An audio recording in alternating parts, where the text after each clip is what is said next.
We are looking at Streeck's 5 disorders of capitalism.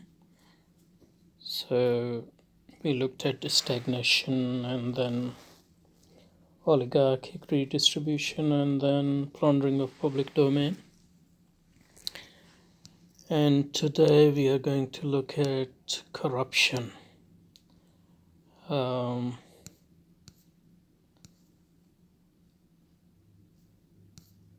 The last one we said that that was from the last under the plundering of the public domain.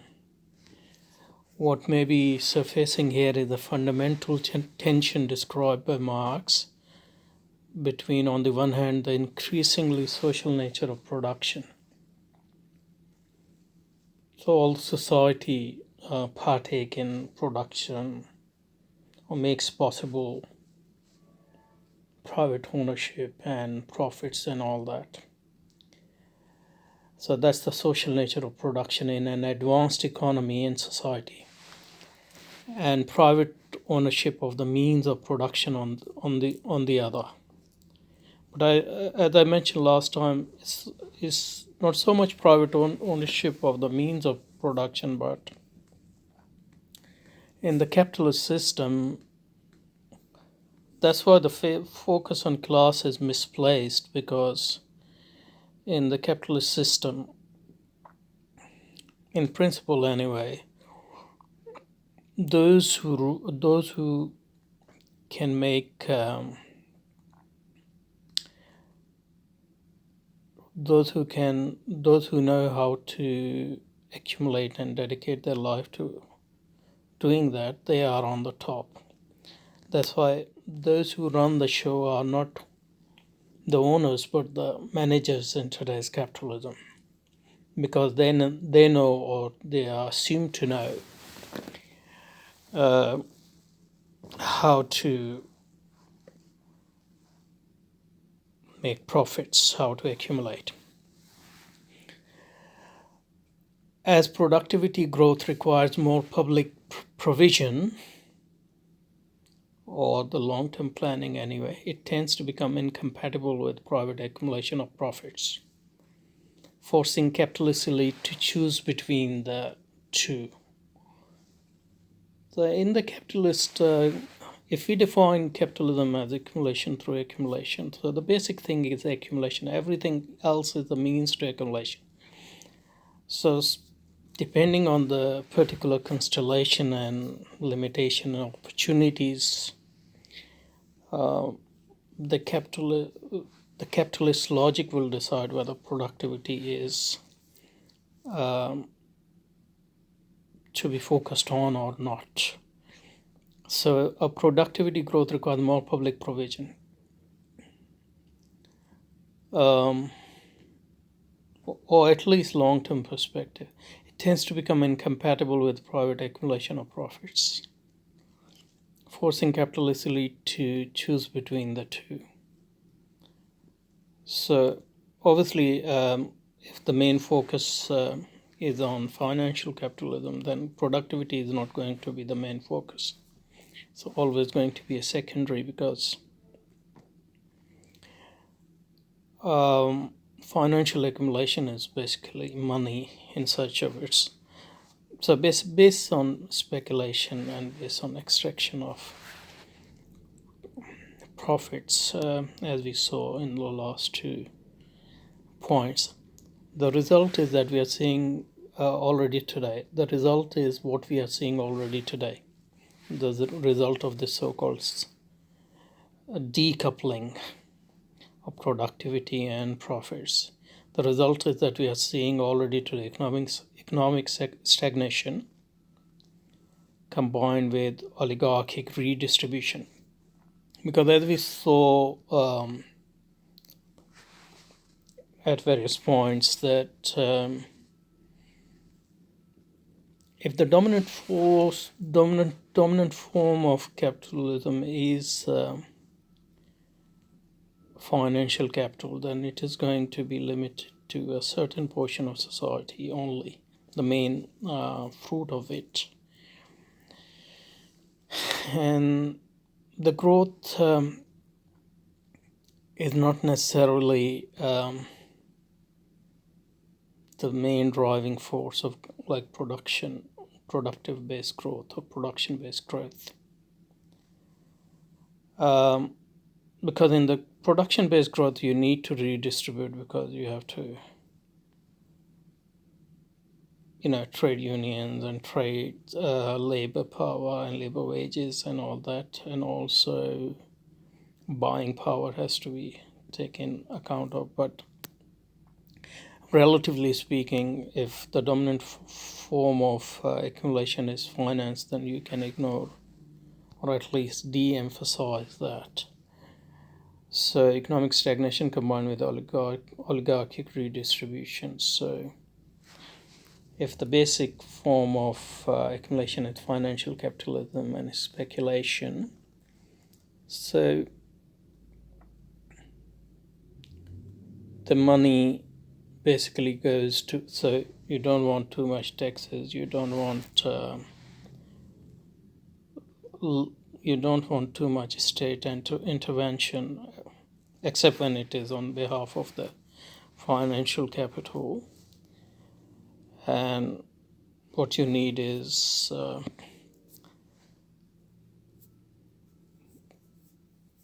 lack of capital control, and if there is a bust, then you have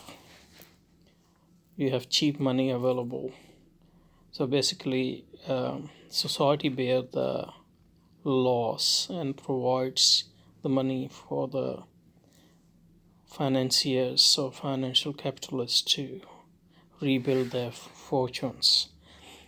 So, and here he says, nota bene, that capitalism is about profit, not about productivity. That's true, because if capitalism, the main purpose of capitalism is the accumulation, productivity is all, everything else is the mean. So while the two may sometimes go together, they are likely to part company when economic growth begins to require a disproportionate expansion of the public domain,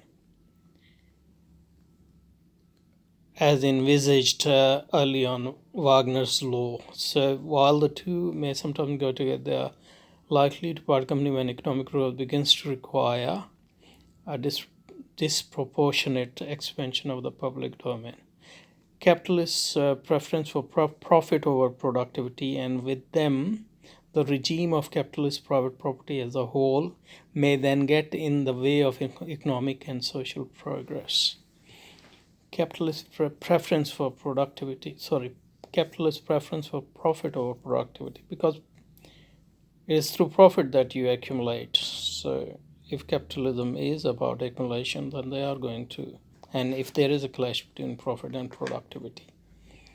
So with them, the regime of capitalist private property as a whole may then get in the way of economic and social progress, in the sense that the progress, economic and social progress of society as a whole. Economic progress in the sense of the increase in productivity, so real economic growth, and social progress in the sense that you redistribute money and you modernize your infrastructure and you spend on education and health, etc. But if that clashes with the preference of accumulation, then if accumulation is going to win, then economic and social progress in this sense is going to suffer. So that's the last one. That's what we did last time. So the fourth one is, along with the declining economic growth, and what he means by economic growth here is real economic growth, rising inequality, and the transferal of the public domain to private ownership. So one of the way in which a new capitalism made a lot of profit was through privatization and through acquiring cheap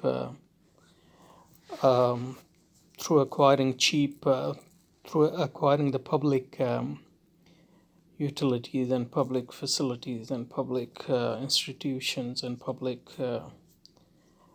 property cheaply. So that serves two purposes. On the one hand, it gives them, the easy way to make a lot of money, a lot of profits, and the second is to reduce the power of the state vis-a-vis the capital. Not just so the state power is not decreasing as such; it is decreasing only vis-a-vis the capital. Now, in his attempt to rehabilitate it by reclaiming its ethical foundation, rehabilitates capitalism, Max Weber drew a sharp line between capitalism and greed, pointing to what he believed were its origins in the religious tradition of Protestantism. According to Weber, greed had existed everywhere and at all times. Not only was it not distinctive of capitalism, it was even apt to subvert it. Capitalism was based not on desire to get rich, but on self-discipline, methodical effort, responsible stewardship, sober devotion to a calling, and to a rational organization of life. Now here he goes into a history of capitalism, which is important. I think now Protestantism, and I think if Streeck is describing Weber's position correctly, then the thing is Protestantism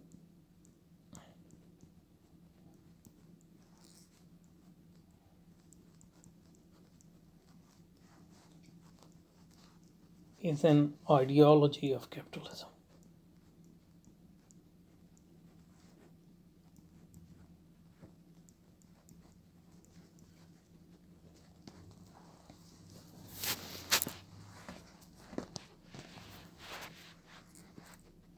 So it is one of the ideologies, one of the many ideologies capitalism has.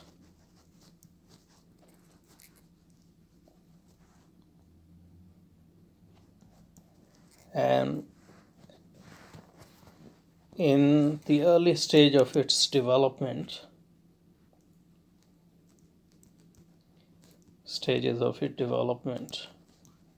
it played an important role in the development of capitalism.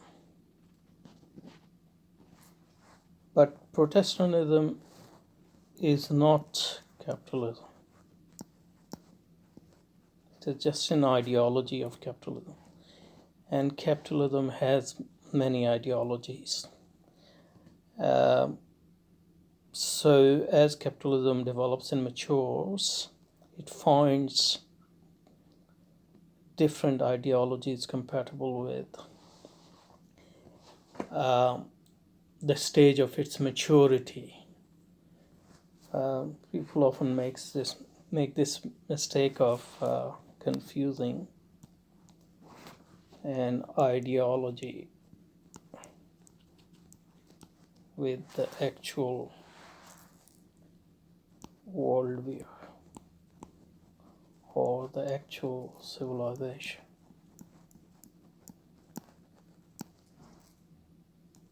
Ideology is a particular justification of a worldview or a civilization at a particular time and space in history, and it's limited by the knowledge the belief system, culture, and a particular level of civilization at that point. So as those historical formations change, those particular ideologies may become incompatible with a particular worldview, a particular civilization. Then if a worldview or civilization is, strong, it might come up with, or it might tap uh, other existing ideologies, or when it actually really becomes strong, it might generate its own ideologies. So Protestantism was particular ideology which capitalism didn't generate. It actually just used it at a particular time. And as capitalism progressed, it weakened Protestantism, because at the end of the day, Protestantism wasn't a capitalist worldview. It was a particular religious worldview, albeit a distorted one, but a religious worldview nonetheless. And as capitalism developed, even though it climbed using certain Protestant ethos and ideas, it at the same time weakened those Protestantism in general. So then Protestantism, was diluted and became, less important for capitalism. So it generated other ideologies. So nationalism,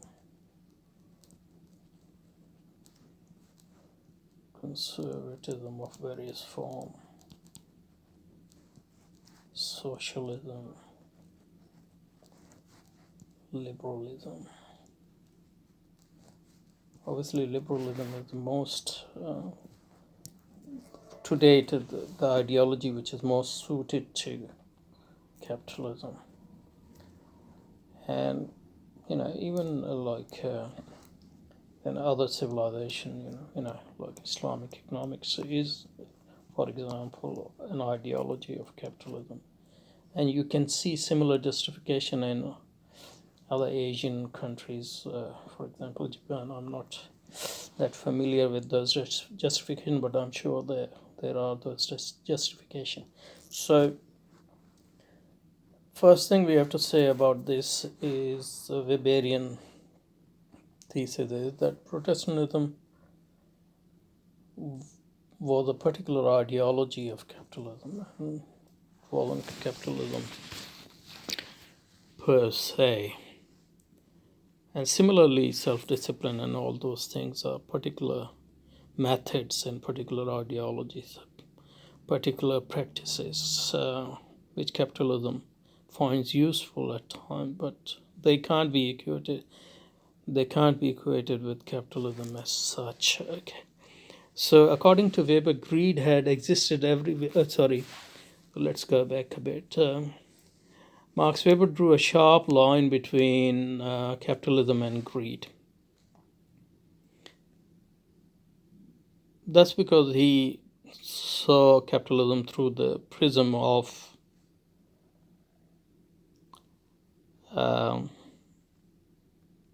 Protestantism. That's why.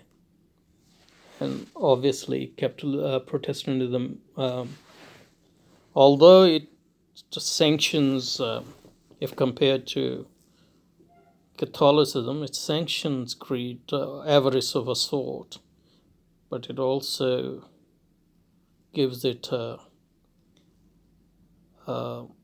certain discipline. So,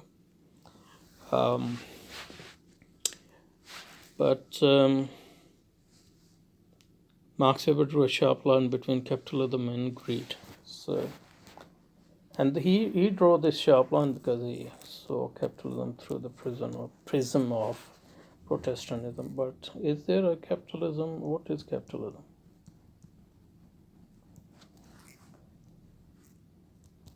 So capitalism is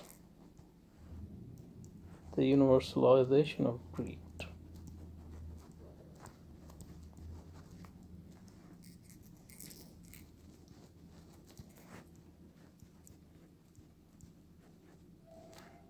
Through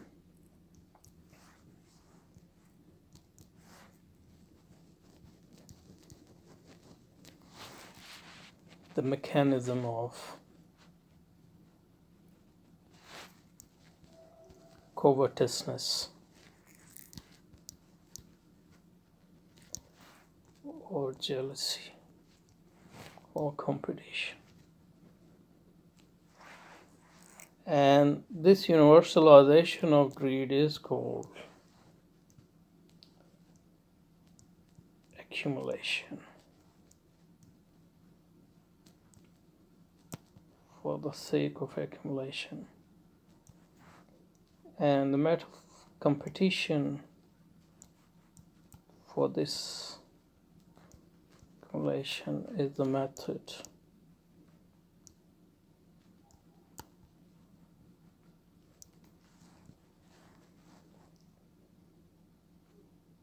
so Protestant ethic provided certain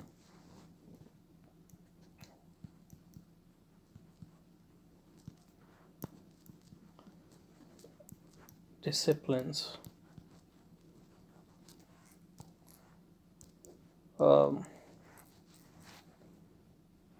provided discipline, including self-discipline, provided the method to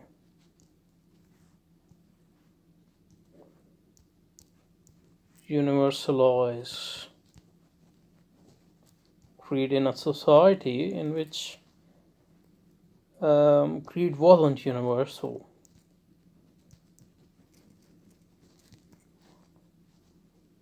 But those methods are not needed in a society which is already believe in and practices universal greeds. So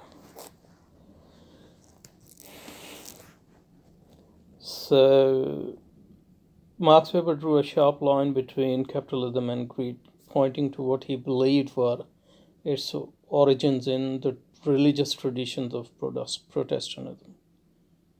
So capitalism is greed, but Protestantism is a particular ideology to structure that greed according to the limitations capitalism faced at that time. According to Weber, greed had existed everywhere and all time. That's true, but it wasn't universal. That's the main difference. Greed and what Christians call avarice and covetousness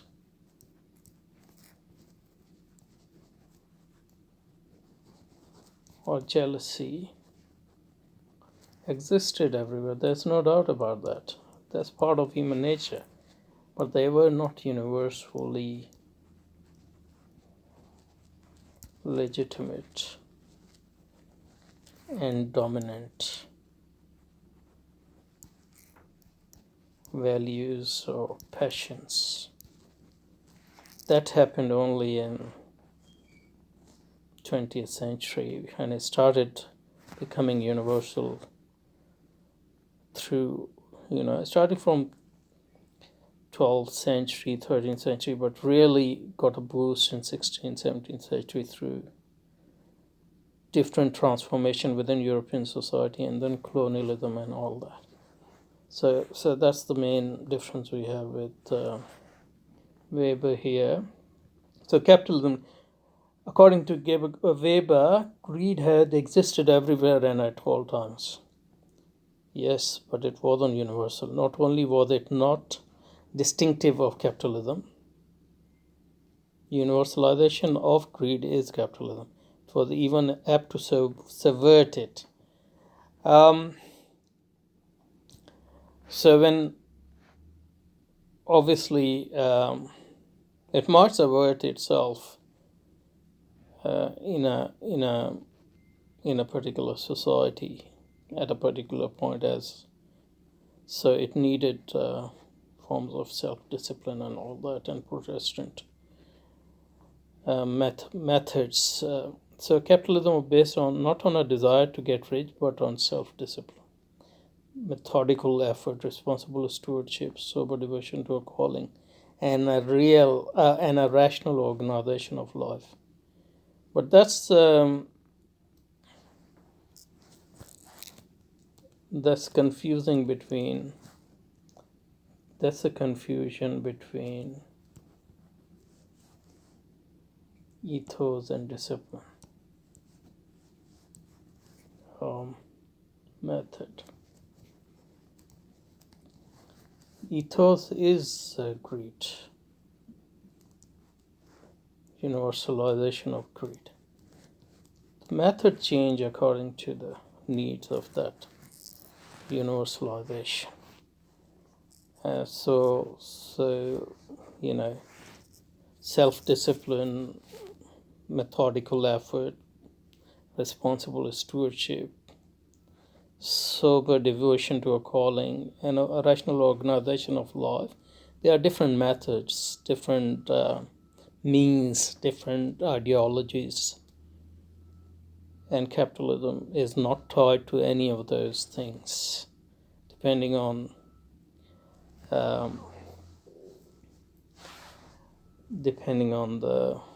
its need. It might use or might not use and reuse certain things, time and space and a particular society, etc. Weber did expect the cultural value of capitalism to fade as it matured and turn into an iron cage, where bureaucratic regulation and the constraints of competition would take the place of the cultural ideas that had originally served to disconnect capital accumulation from both hedonistic, materialistic consumption and primitive hoarding instincts.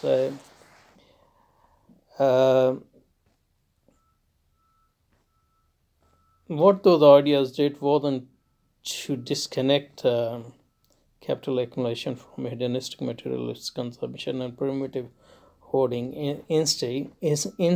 It was to give